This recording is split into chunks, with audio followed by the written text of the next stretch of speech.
You're listening to The Signature Spot with Chris Toplack. When wrestling fans remember Mike Awesome, they see the epic battles with Tanaka. They recall his dominant reign as ECW champion. And yes, they might even remember his controversial jump to WCW while still holding that very title. A move that led to one of wrestling's most surreal moments. A WCW contracted wrestler facing a WWF contracted wrestler on ECW television. But for every career high, there were puzzling lows, like his questionable gimmicks during WCW's final days. This is the story of what happened after those spotlights dimmed. These are the final years of Mike Awesome. Despite being among the first WCW stars to appear during WWF's Invasion angle in 2001, Mike Awesome's run with the company would be short-lived. By September 2002, he was released from his contract. Years later, Jim Ross would explain why. He said he didn't connect with the audience. It's the intangible thing you can't color or smell or paint a color on or whatever. He just didn't have the charisma to connect with the audience. He was a mechanic, and sometimes can be a little bit too stoic. For Awesome, this release was actually a blessing. The political nature of WWE wasn't his style.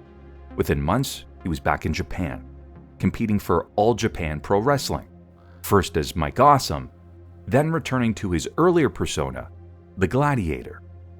He even made appearances for the upstart Major League Wrestling, defeating Jerry Lynn at their King of Kings event.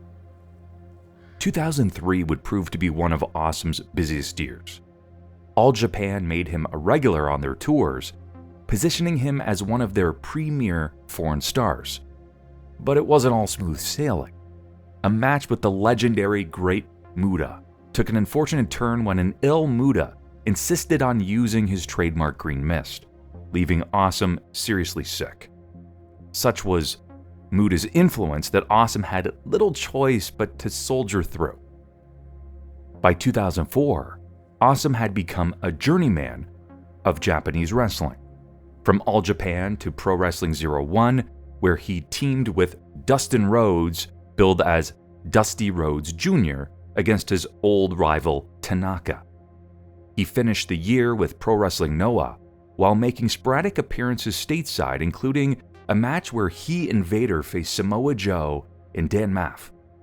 In Jersey All-Pro Wrestling, 2005 would mark Awesome's final significant moment in wrestling, the ECW One Night Stand pay-per-view. Once again, across the ring was Tanaka. Awesome reminded everyone of his incredible talent, but the night was marred by controversy. As commentator Joey Styles made remarks about Awesome's past, they would take on a tragically darker meaning in years to come.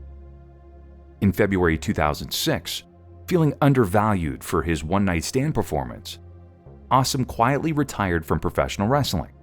Like many before him, he transitioned into real estate in his hometown of Tampa, Florida. What followed was a series of personal struggles. After a domestic dispute with his wife and subsequent arrest, Mike Alfonso, the man behind Mike Awesome, was found dead in his Tampa home on February 17, 2007 by a group of friends. Mike had hung himself. He was just 42 years old. Beyond the ring, Mike was an outdoorsman who loved fishing and trail biking. He left behind his high school sweetheart Delissa and their children Casey and Carissa.